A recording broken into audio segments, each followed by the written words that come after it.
As you head northwest towards Prescott, Arizona on State Route 69, you'll notice a smokestack rising up on the right side of the road. This is the old historic smokestack of Mayer, Arizona. Construction began in 1917 to carry smoke from the smelting of ore mined around Mayer, but it was never used for that. When the mines started producing less, town officials tried to stop construction, but the Weber Chimney Company refused and said contract was a contract. So, men worked for 36 cents an hour, pouring reinforced concrete in 5-foot sections of 129 feet. The walls were tapered from 16 feet at the base to 10 feet at the top.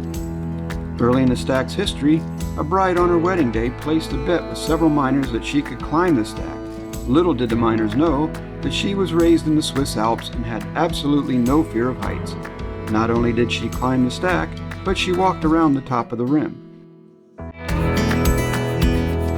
Its only other use ended in 1985, and that involved local teenagers building annual bonfires to celebrate homecoming.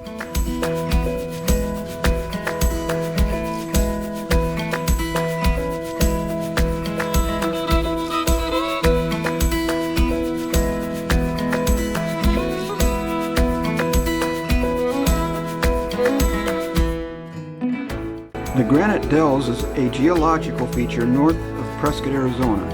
It consists of exposed bedrock and large boulders of granite that have eroded into an unusual lumpy and rippled appearance by a process known as spheroidal weathering, which is common in granite-type terrains.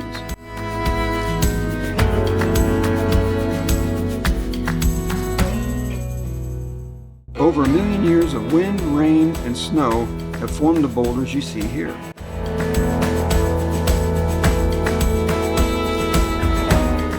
The dells were formed during the Proterozoic age and are believed to be around 1.4 billion years old.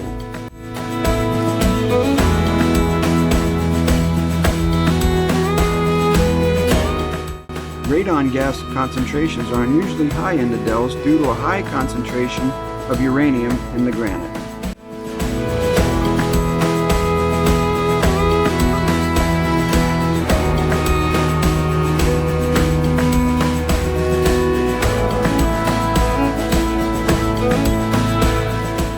Nestled along the Granite Dells just 4 miles away from downtown Prescott, Watson Lake is one of the most picturesque scenes in Prescott. Watson Lake is a man-made lake created on April 8, 1915 with the completion of the Granite Creek Dam. The lake holds about 380 surface acres of water with an average depth of about 50 feet. Needless to say, water is extremely important in the desert, and the anticipation of a new lake close to the city brought the biggest celebration Prescott saw in many years. There were notable speakers, free barbecue, Prescott's band, and a special train to get back and forth to the celebration.